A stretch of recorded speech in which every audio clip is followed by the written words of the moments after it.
bien-aimés, que Jésus-Christ de Nazareth puisse nous garder, qu'il puisse nous protéger, que Jésus-Christ se révèle dans nos vies. Nous voulons parler de ce thème qui me tient vraiment beaucoup à cœur. Et quand je regarde tout ce qui se passe aujourd'hui, je me dis, c'est parce que nous ne considérons pas ce que Jésus-Christ a fait à la croix. Le thème, c'est considère la croix de Golgotha. Considère ce que Jésus-Christ a fait à la croix. Quand nous allons considérer l'œuvre de Golgotha, tout ce que Jésus-Christ a accompli pour toi et pour moi à la croix de Golgotha, je pense que nous allons éviter beaucoup de choses. Nous n'allons pas tomber entre les mains des faux pasteurs, des faux prophètes. Nous n'allons pas suivre ce qui s'est dit, ce qui s'est fait. Bien-aimés, nous n'allons pas accepter, surtout nous les mamans. Le mois de mars, c'est le mois des femmes. Nous les mamans, on accepte tout. Qu'on vous lave avec des champagnes, qu'on vous lave avec je ne sais pas quoi. Et regardez aujourd'hui ce qui se passe. Nous allons parler de l'œuvre de Golgotha. Très important que chacun de nous considère ce que Jésus-Christ a accompli à la croix de Golgotha pour lui.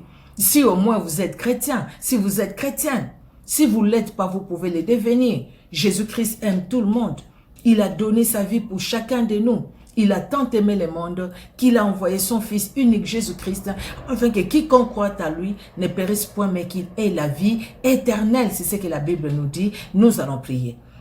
Éternel Dieu notre roi, nous te rendons grâce pour ce temps que tu nous accordes encore aujourd'hui. Éternel Dieu souverain, nous recommandons ce moment à toi, nous-mêmes aussi entre tes mains. Nous, Seigneur, toute personne qui va écouter, qui sera en contact avec cette vidéo, qui va écouter cette courte exhortation, tendre Père, parle dans les cœurs, que celui qui n'avait pas encore pris la décision de te suivre, puisse te suivre, que celui qui a pris la décision de te suivre, mais qui vit encore dans des doutes, qui vit encore, Seigneur Dieu de gloire, dans les inquiétudes, qui vit encore, Seigneur, dans l'incertitude, puisse, éternel Dieu d'amour, au Père très saint, prendre la décision de considérer ce que tu as accompli à la croix de Golgotha, pour que, Seigneur, la vie de chacun de nous soit une vie équilibrée dans notre vie spirituelle, que nous ne soyons plus suivistes, mais que nous puissions te suivre toi, s'attacher à toi, éternel, considérer ta parole et croire à ce que tu nous dis, ce que tu as fait, parce que c'est la réalité, c'est la vérité.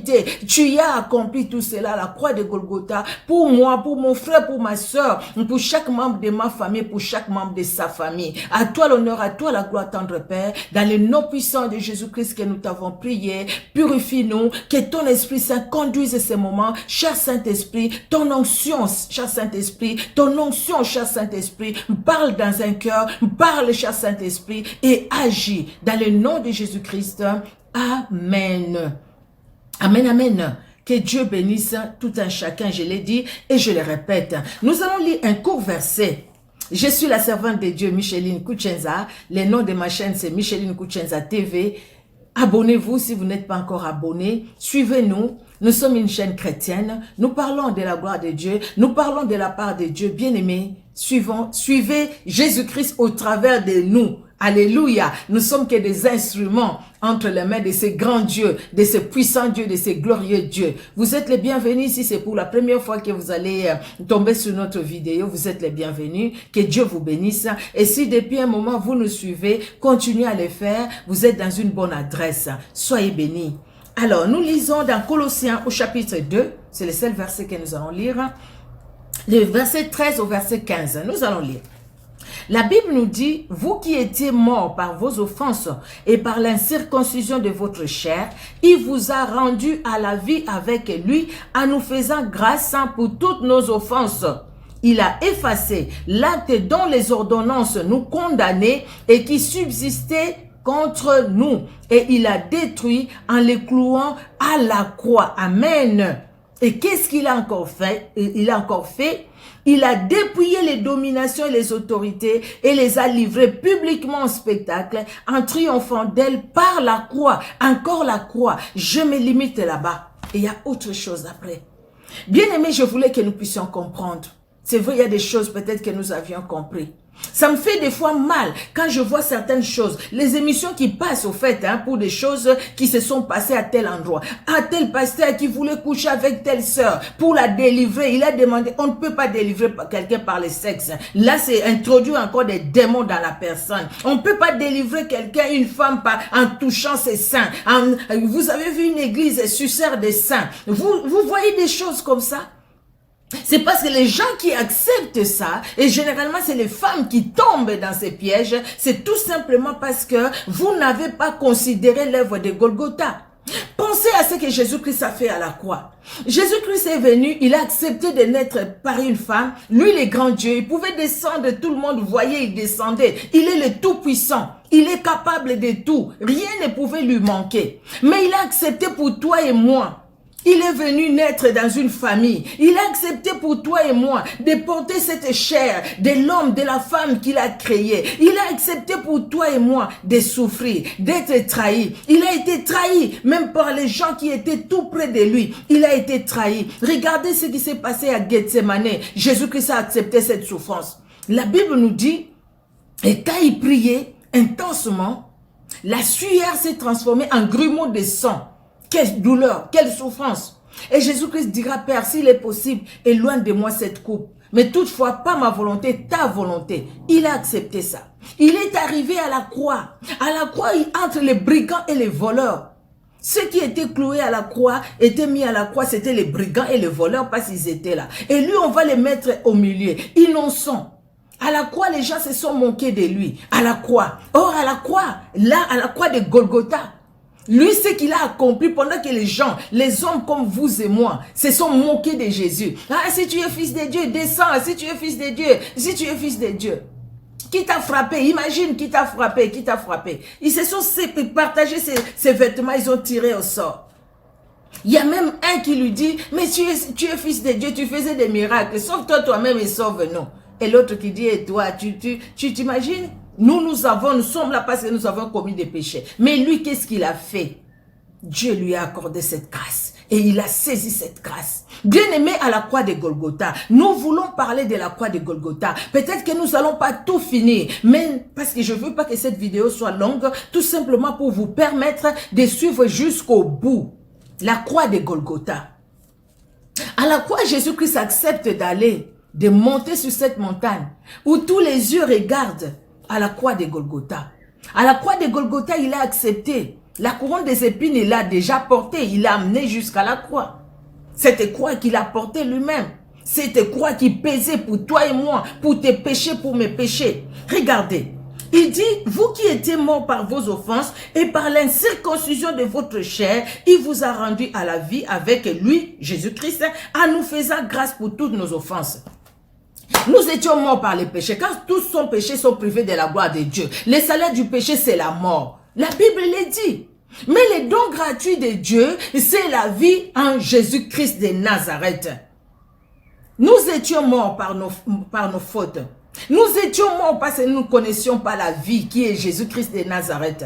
Mais Jésus-Christ est à la croix, il nous fait grâce. La grâce qu'il nous fait, c'est de nous pardonner. Il dit, Père, pardonne-leur, car ils ne savent pas ce qu'ils font. Déjà à la croix, le pardon qu'il a demandé, c'était pour toi aussi, c'était pour moi. Bien-aimé, quelle ordonnance qui te condamne aujourd'hui? Sache que Jésus-Christ a pris toutes ces ordonnances. Regardons ce qui se passe dans les tribunaux. La personne qui est condamné, on ne les condamne pas comme ça. C'est par une ordonnance qui condamne cette personne, vu l'article tel, vu les actes tels, ce que la personne a commis comme faute. Par rapport à ces actes-là, on les condamne à telle année de prison ou prison à vie, à perpétuité, comme ça se passe dans d'autres pays, dans d'autres États. Vous voyez, bien aimé. Alors maintenant, Jésus-Christ prend les actes dont les ordonnances, il commence par prendre nos fautes, nos offenses. Là, nous sommes au verset 13. Excusez-moi. Il prend nos fautes, toutes ces fautes-là que le diable venait avec pour nous présenter, pour nous condamner, pour nous critiquer, pour nous empêcher d'avancer, pour nous dire regarde ce que tu as fait. Toi tu crois que Dieu t'a pardonné, regarde comment tu as vécu, regarde, pour nous montrer les péchés des familles, pour nous montrer les blocages des familles, pour nous montrer tout ça. Jésus-Christ dit qu'il a effacé. Pardon, la Bible nous dit, nous qui étions morts, le salaire du péché c'est la mort, la circoncision de notre chair, parce qu'on ne connaissait pas Christ, bien aimé, Jésus-Christ nous a rendus à la vie. Il nous a fait grâce pour toutes nos offenses. Donc Jésus-Christ nous a pardonné. Maintenant, c'est à toi et à moi de vivre le pardon que Jésus-Christ nous a accordé. Mais ce qui arrive des fois, nous ne voulons pas vivre ces pardons, nous voulons toujours demeurer dans les péchés. C'est pourquoi le diable en profite. Mais si nous disons, Seigneur, oui, tu m'as pardonné et moi je refuse cette vie-là de péché. Le péché, ce n'est plus ma vie. En principe, quand tu reçois Jésus-Christ comme Sauveur et Seigneur, le péché, ce n'est plus ta vie. Non, nous ne pouvons plus vivre dans les péchés. Pourquoi? Parce que Colossiens 2:13 le dit.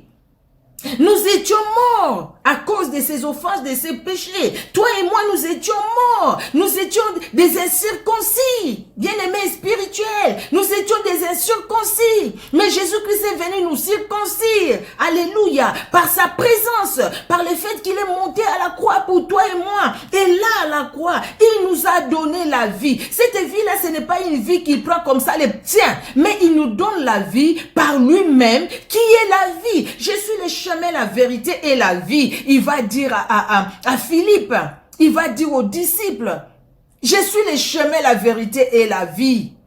Jésus-Christ le dit dans Jean 14, c'est lui qui est le chemin, la vérité et la vie. Et il nous donne la vie par lui. Quand il dit ma vie, personne ne me l'ôte. Je la donne moi-même et je la reprends. Donc la vie qu'il a lui, cette vie, en passant par la croix, Jésus-Christ a donné cette vie. Jésus-Christ m'a donné cette vie. Maintenant, est-ce que nous devons prendre la vie que Jésus-Christ nous a donnée pour la jeter à cause des paroles des humains, à cause des paroles d'un prophète quelconque, d'un pasteur quelconque, pour tomber aussi bas?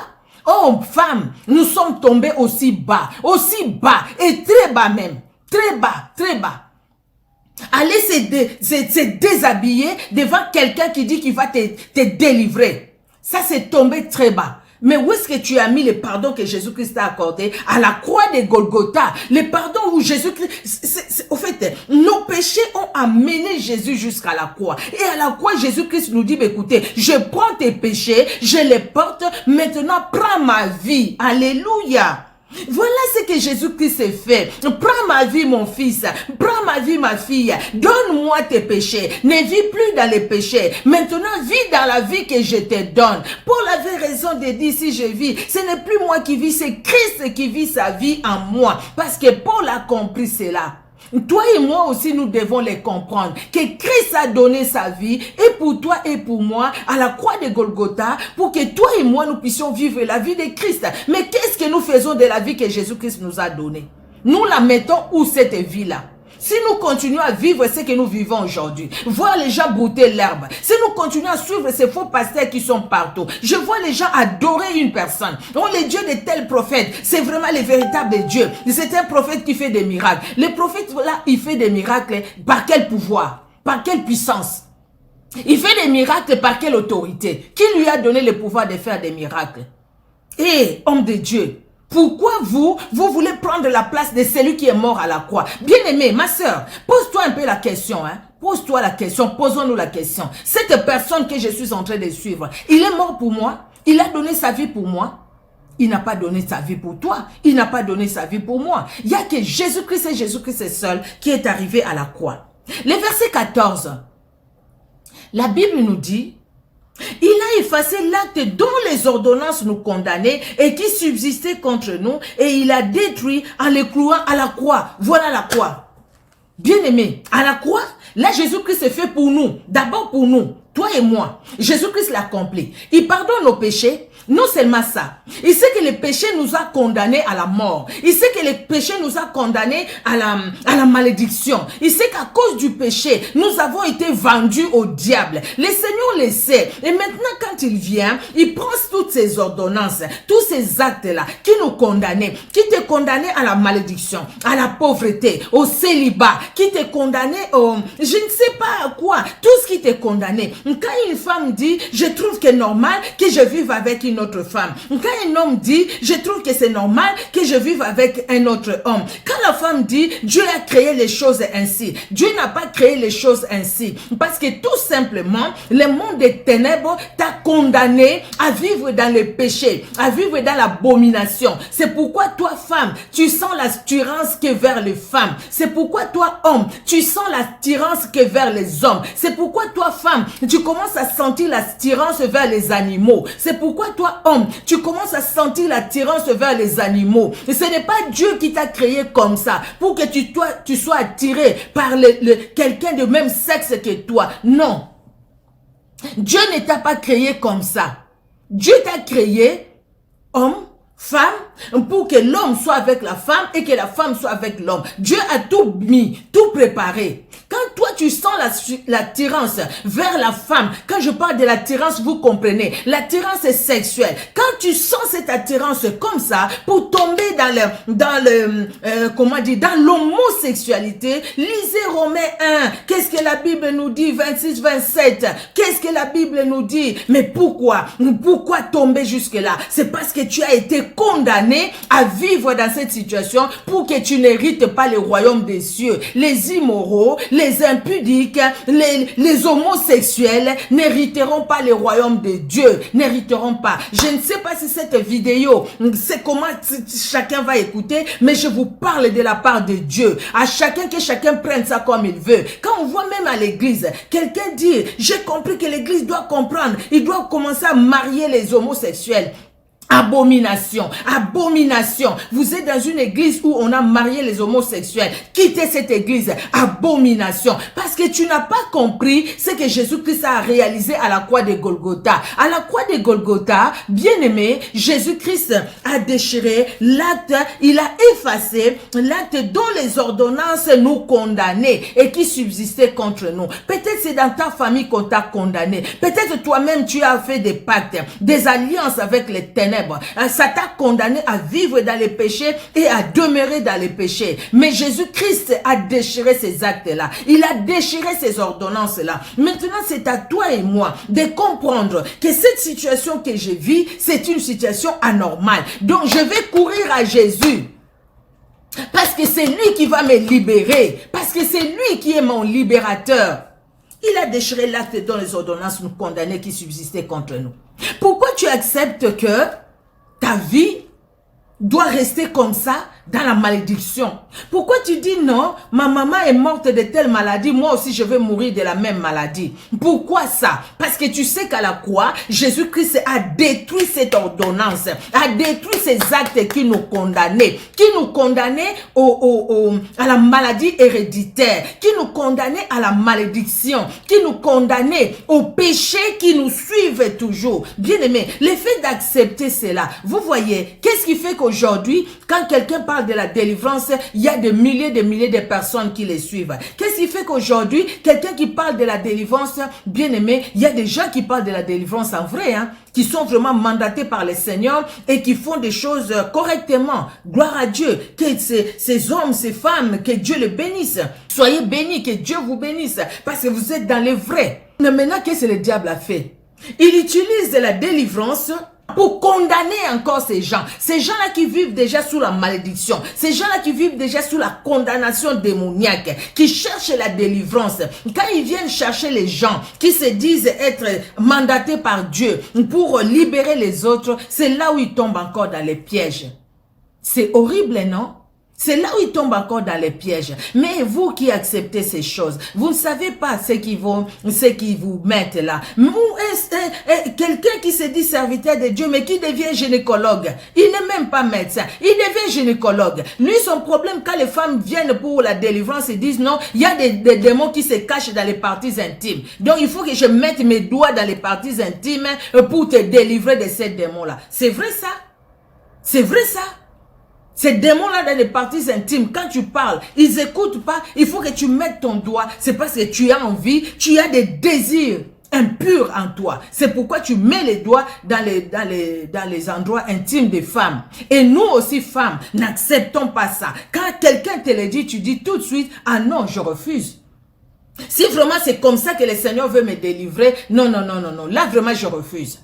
Mais généralement, on ne dit pas non. Parce qu'on se dit, bah, écoutez, je suis là, je l'ai fait. Peut-être c'est à cause des problèmes. Mais pense à ce que Jésus-Christ a fait à la croix de Golgotha.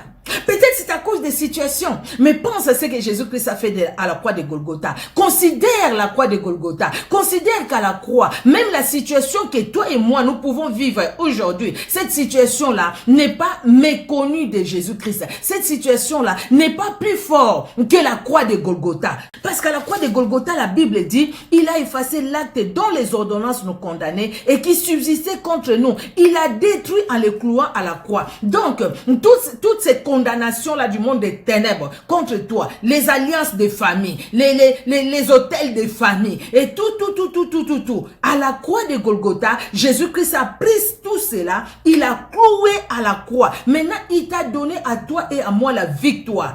Saisissons cette victoire et marchons dans la victoire. Nous pouvons demander l'aide, hein? C'est pas mauvais, hein? Moi-même, là, j'ai pris aussi pour beaucoup de personnes au téléphone ou peut-être même qui viennent sur place. Mais je veux que toutes ces personnes-là tournent leurs regards vers Jésus-Christ et que toutes ces personnes-là considèrent l'œuvre que Jésus-Christ a accomplie à la croix de Golgotha. Vous voyez, bien-aimés, ce n'est pas fini. Pour toi et moi, Jésus-Christ l'a fait. Mais regardez ce qu'il a fait de ceux qui nous combattent. La Bible nous dit le verset 15. Il a dépouillé les dominations et les autorités et les a livrées publiquement en spectacle en triomphant d'elles par la croix. Alléluia! Alléluia! Regardez. Jésus-Christ s'est dit, viens mon fils, viens ma fille. Moi je pardonne tes péchés. Donc toi, je te donne ma vie. Ne reste plus dans les péchés. Vis maintenant ma vie en toi. Efforce-toi, même si c'est pas facile. Tu es encore dans la chair. Tu es pèlerin sur cette terre. Je sais que c'est pas facile. Il y a les combats, mais je suis là avec toi. Je vais te donner ma main. Je te tiens. Je te conduis. Je te conduis, mon fils, ma fille, je te conduis.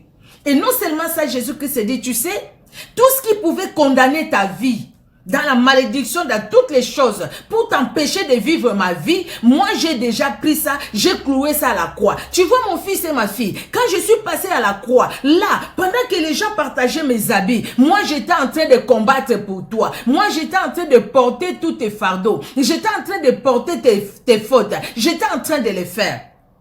Mais regarde ma fille, je ne suis pas limitée là-bas. Je connais la personne qui te combat. Ou je connais les forces qui te combattent. Alors, je vais maintenant à la croix toujours. Ce que Jésus-Christ a fait, la Bible dit, il a dépouillé. Dépouiller, c'est enlever. Il prend la force qu'ils avaient. Que ce soit les dominations, les autorités, le pouvoir des ténèbres, la force qu'ils avaient. Jésus-Christ les a dépouillés. Même s'ils continuaient à agir comme ils agissent là, mais il y a un jour où Jésus-Christ mettra un point à leur agissement, parce que c'est Jésus-Christ qui est le maître de tout. Maintenant, nous voyons, vous savez, même les sorciers, comment ils nous font peur. Si tu sais que cette personne-là est sorcière, tu ne veux pas l'approcher, tu as peur, tu as peur. C'est eux qui doivent avoir peur de nous. Parce que celui qui est à nous est plus fort que celui qui est dans le monde. Celui qui est à nous les a vaincus. Vous savez, moi, avec ce passage, je l'ai dit à beaucoup de personnes qui m'ont suivi ces jours-ci. Je leur ai dit, des personnes qui m'ont appelé, avec lesquelles j'ai prié au téléphone, ou les bien-aimés, femmes messagères ici, nous avons beaucoup prié sur ces passages, avec ces passages bien-aimés. Il a dépouillé les autorités, les dominations, les dominations, et les a livrées publiquement en spectacle en triomphant d'elles par la croix. À la croix, Jésus-Christ a remporté la victoire. À la croix, oui, la victoire est là. Et il nous donne cette victoire-là par la vie qu'il nous donne. À la croix, il il a remporté la victoire sur les dominations et les autorités. Vous savez, quand on parle des autorités, les autorités, ce sont ceux-là qui ont le droit de commander. Ils ont le pouvoir d'imposer l'obéissance. Donc, c'est eux qui dominent. Ces autorités-là peuvent être dans ta famille. Peut-être il y a des gens qui sont sorciers, mais qui ont un rang élevé dans la sorcellerie. C'est comme les pharaons. C'est comme Goliath. C'est comme Nebuchadnezzar. C'est comme toutes ces forces-là qui ont combattu Israël. Toutes ces forces-là, c'est des dominations. Ils ont le pouvoir d'imposer l'obéissance. Donc, quand ils parlent, ils disent, cette personne-là ne va pas progresser. Voilà, il met un sceau. Mais sauf que les sceaux qu'ils mettent, eux, à la croix de Golgotha, Jésus-Christ a changé ces sceaux-là par une virgule. Il dit au Kossi, c'est pas vrai, le Kuta. Ce que tu dis pour la vie de mon fils et de ma fille, regarde ce que j'ai enduré à la croix pour lui et pour elle. Sa vie va continuer. Ma fille va vivre la paix. Mon fils va vivre la joie. Ils vont vivre la paix et la joie. Maintenant, Jésus-Christ nous interpelle. Il nous appelle à lui. Il dit, mon fils, ma fille, regarde à la croix. Moi, j'ai vécu ces autorités-là. N'aie pas peur d'eux parce que je les ai vaincus. Et je t'ai donné le pouvoir à toi de marcher sur les serpents, les scorpions et sur toute puissance de l'ennemi. Donc, toutes les puissances de l'ennemi ont été vaincues par Jésus-Christ à la croix. Vous savez, vous avez assisté aux délivrances. Le Seigneur peut-être a permis que vous puissiez voir les délivrances qui se sont passées. Merci Seigneur. Vous voyez l'autorité que Jésus-Christ nous donne, bien-aimés. Des fois aussi les démons peuvent rire, des fois les démons peuvent s'entêter. Mais plus on continue dans la prière, nous voyons que Jésus-Christ est toujours Seigneur. Même un démon qui ne voulait pas donner son nom, qui agitait la personne à gauche, à droite, mais il finit par fléchir. Parce que quelque part, je ne sais pas, peut-être Jésus-Christ descend lui-même pour dire obéis aux ordres de mon fils et de ma fille. Et la domination, c'est l'action, c'est le fait de dominer, c'est l'action de dominer, c'est l'autorité souveraine. Celui qui se dit, je suis au-dessus de tout. Je décide sur la vie de telle personne. Je décide sur sa vie. C'est moi. Pour qu'il puisse réussir, c'est moi. Mais cette personne-là a été créée par Dieu ou pas? Il a été créé par Dieu. J'ai dit aux mamans, nous avons prié pour ça. La sorcellerie n'est pas plus grande que l'œuvre de Golgotha. L'œuvre de Golgotha est plus grand que la sorcellerie. L'œuvre de Golgotha est plus grand que l'occultisme. L'œuvre de Golgotha est plus grand que la magie. L'œuvre de Golgotha est plus grand. Il est plus grand que tout. Plus grand que tous les problèmes que toi et moi, nous pouvons vivre dans nos vies. L'œuvre de la croix est plus grand que tout cela, bien-aimé. Confessons cela. Il n'y a pas loin que aujourd'hui même, je parle à quelqu'un encore. Je lui ai dit, écoute ma soeur, j'ai tellement ces fardeaux-là, je vais quand même enregistrer une vidéo que je vais partager. Confesse l'œuvre de Golgotha. Moi, je l'ai expérimenté. Quand j'ai confessé l'œuvre de Golgotha, même ces problèmes que je voyais comme une montagne au-devant de moi. Mais quand j'ai confessé l'œuvre de Golgotha, c'est comme si le Seigneur a enlevé cette montagne pour me montrer maintenant sa gloire, pour me montrer sa victoire, pour me montrer la solution, même si je n'ai pas encore vu cette solution-là. Mais à cause de l'œuvre de Golgotha que je confesse ou que j'ai confessé de tout mon cœur, parce que je crois à ce que la Bible dit, il a dépouillé les autorités, les dominations des ténèbres. Les autorités, ils ont le pouvoir d'imposer leur obéissance. Les dominations, ils dominent, c'est l'autorité souveraine. Ils peuvent exercer une influence déterminante. C'est pourquoi nous voyons les vies détruites, oui, je parle des vies des gens détruites. C'est pourquoi nous voyons certaines personnes aller dans des poubelles, parce qu'il est devenu fou. Donc, il est contrôlé par les forces des ténèbres. C'est pourquoi nous voyons des fois les mariages se disloquer. C'est pourquoi nous voyons des fois les enfants devenir des voleurs, des brigands, des échecs scolaires, des échecs dans le couple. Nous voyons beaucoup de choses. Bien aimé, même si ton couple est en échec, même si tu as un enfant qui ne t'obéit pas, même s'il y a des situations difficiles dans ta vie, oh s'il te plaît, je te le dis au nom de Jésus-Christ de Nazareth, regarde à la croix. Le Seigneur me dit, ma fille, dis ces choses. Seulement moi-même, j'ai fait des prières sur ces passages. Regarde à l'œuvre de la croix. Et j'ai vu comment le Seigneur, quelque part, il a enlevé les soucis que j'avais, les inquiétudes qui pouvaient prendre de la place dans mon cœur pour me remplir de sa paix. Pourquoi? Parce que j'ai compris et j'ai confessé. J'ai dit, Seigneur, tu es capable. L'œuvre de la croix est plus grand que le problème que je traverse maintenant. L'œuvre de la croix est plus grand que tout ce que tu peux vivre maintenant. L'œuvre de la croix est plus grand. Peut-être que dans ta vie, tu dis, mais pourquoi ces choses? Dans ma famille, pourquoi? Le Seigneur voit les problèmes qui se passent dans ta famille. Et pour ces problèmes-là, Jésus-Christ aussi est mort à la croix de Golgotha. Il est mort à la croix de Golgotha pour tous les problèmes que tu peux vivre, pour tous les problèmes que moi, je peux vivre. Bien-aimés, considérons l'œuvre de Golgotha. Quand je regarde à l'œuvre de Golgotha, je pense à ce qui s'est passé avec Daniel dans la fosse au lion. Qui a gardé Daniel dans la fosse au lion? N'est-ce pas le Dieu que Daniel priait? Et le Dieu que Daniel priait, il est différent de Jésus-Christ que tu pries toi, que nous prions. Non, c'est le même Dieu. Il n'a pas changé, la Bible le dit. Il est l'omniscient. Il est l'omnipotent. Il a toutes les potentialités. Il en a tout. Il est omniscient. Parce qu'il connaît toutes choses sur la terre. Ce qui était passé, ce qui est aujourd'hui, ce qui sera demain. Il connaît tout.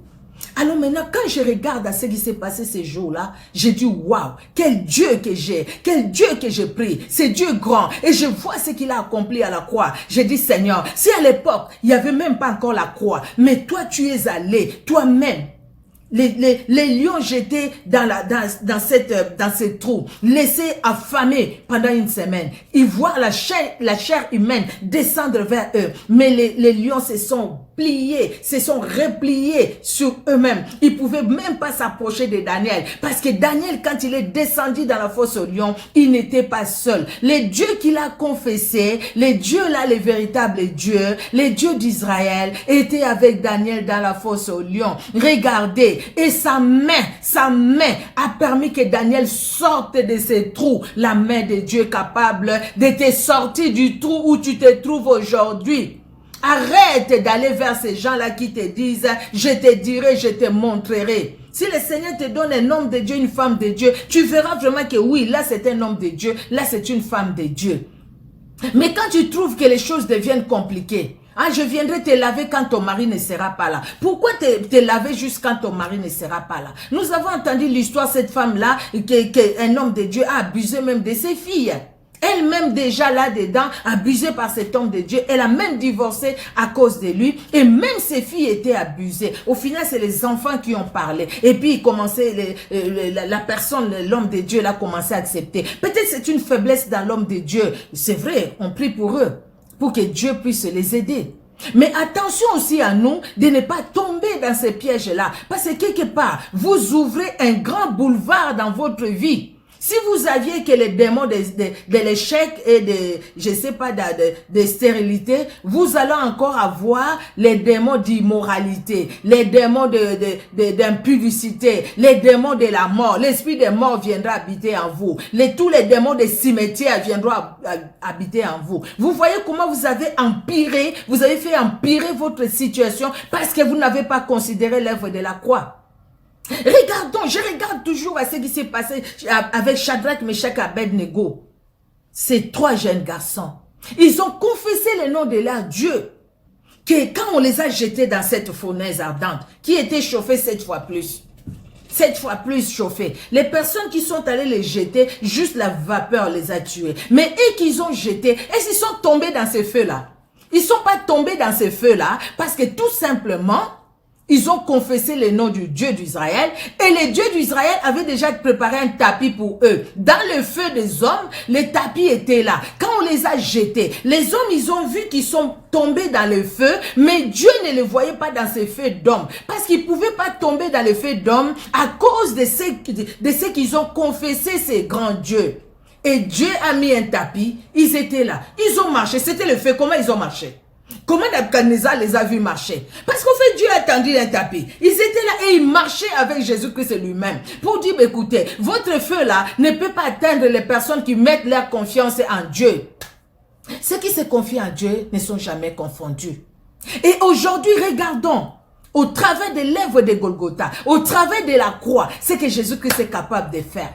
N'est-ce pas que David a confessé le nom de Dieu d'Israël? Pour que juste une pierre puisse faire tomber les géants Goliath, une pierre qui symbolise la parole. C'est cette parole que nous lisons aussi, bien-aimés. Et dans cette parole, la Bible nous dit qu'à la croix, Jésus-Christ a vaincu les principautés, les dominations des ténèbres. de l'enfer. Dans d'autres versions, on dit les principautés, les dominations de l'enfer. Jésus-Christ les a vaincus. Il les a livrés publiquement en spectacle, en triomphant d'elle par la croix. Et c'est pour dire, écoute ma fille, mon fils, c'est que j'ai accompli à la croix. Mais tu as déjà la victoire avec toi. Marche dans cette victoire. Donc ces jours-là, les cortèges de ces démons, de ces sorciers, de ces occultistes, de toutes ces dominations des ténèbres de l'enfer, les cortèges, Jésus-Christ les a fait défiler. Pendant que les gens ne voyaient pas, mais sur le plan spirituel, il y avait quelque chose de très très grand qui s'est passé. Vous voyez, Jésus-Christ a triomphé d'elle par la croix, c'est-à-dire Jésus-Christ a remporté une victoire absolue.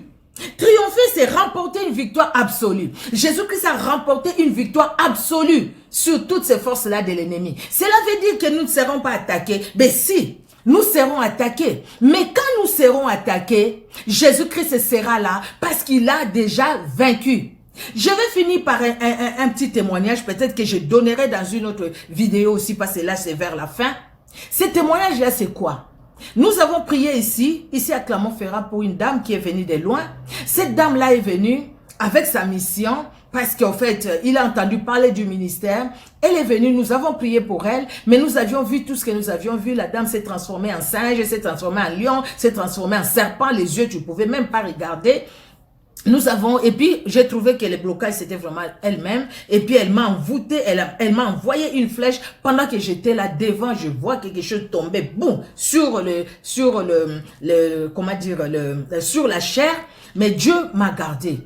Et on a fini de prier. Quand on a fini de prier, nous sommes retournés chez nous. Merci Seigneur, là vraiment j'ai écouté les témoignages. Mais la même nuit, c'est que moi j'ai vu, j'ai pas dormi parce que j'ai pas dormi tout de suite. Je suis restée en prière, parce qu'on a fini la prière. Après c'est à 1h du matin, je pense. C'était à l'époque, hein, il n'y avait pas encore le couvre-feu, il n'y avait pas coronavirus. Alors je suis retournée à la maison, je priais. Mais quand je suis allée dormir, bien aimé, ce que j'ai vu c'était un gros serpent. Un gros serpent, alors gros, j'ai jamais vu, même dans les films, un gros, et qui venait en direction de là où moi j'étais. L'objectif c'était quoi? C'était m'avaler. Mais est-ce que Jésus-Christ pouvait laisser moi je ne connaissais pas cette dame, j'ai fait son œuvre parce que lui il m'a mandaté, il m'a envoyé, je l'ai fait. Jésus-Christ allait laisser, regardez l'œuvre de Golgotha. Pendant que ces serpents-là entraient dans ma chambre, il n'est pas passé là où était mon mari, hein. Il a contourné là où moi j'étais. Et dès que les serpents-là allaient arriver là où moi j'étais, moi dans mon rêve, j'ai vu les serpents, j'ai crié Seigneur Jésus-Christ. Dans mon rêve, hein. Et quand j'ai crié Seigneur Jésus-Christ, je vous assure, j'ai vu les trônes. J'ai vu les trônes avec quelqu'un assis sur les trônes, quelqu'un que je pouvais même pas regarder. Je n'ai pas vu le visage de cette personne, sauf sa robe qui était d'un blanc. Je ne sais même pas comment la décrire. Je n'ai jamais vu ça, mais j'ai vu juste la lumière. Sa robe brillait tellement. J'ai vu les trônes descendre dans ma chambre. Et quand le trône est descendu, ces serpents-là, je ne l'ai plus vu après. Depuis là, je ne l'ai plus revu. Pourquoi? Qu'est-ce que j'ai compris? Que Jésus-Christ, dans ces combats-là, Jésus-Christ a trouvé que moi, je ne pouvais pas. Et Jésus-Christ, à cause de l'œuvre de la croix, Jésus-Christ est descendu lui-même. Parce qu'à la croix, Jésus-Christ a dépouillé ses autorités-là, ses dominations. La dame me disait que c'est sa grande sœur qui a un serpent, c'est ceci, c'est là. Mais au fait, elle-même, c'est elle-même qui avait ces serpents.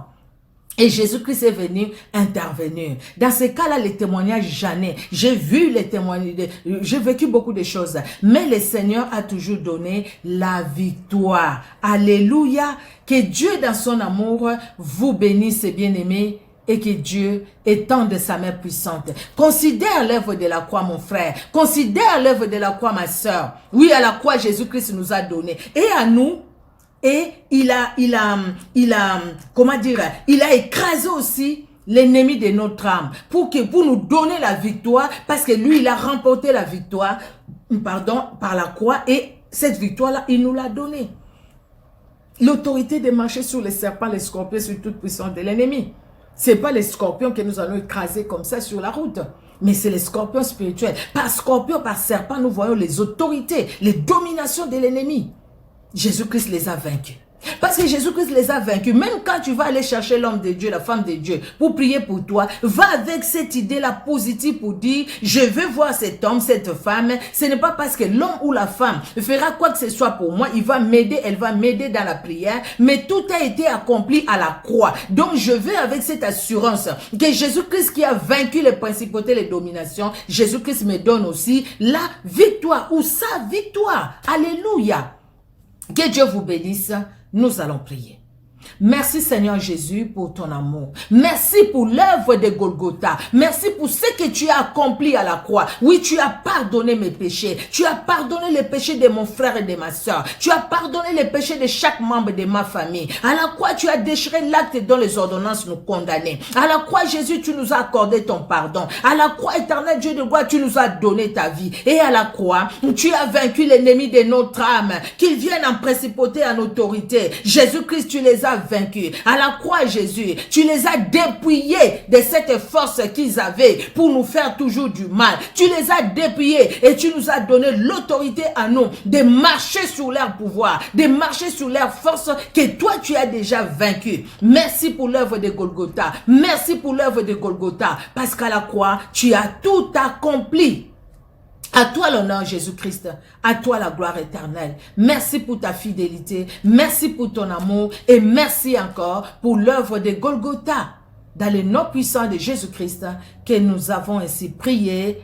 Amen. Amen, amen. Que Dieu vous bénisse. Soyez bénis. Au revoir.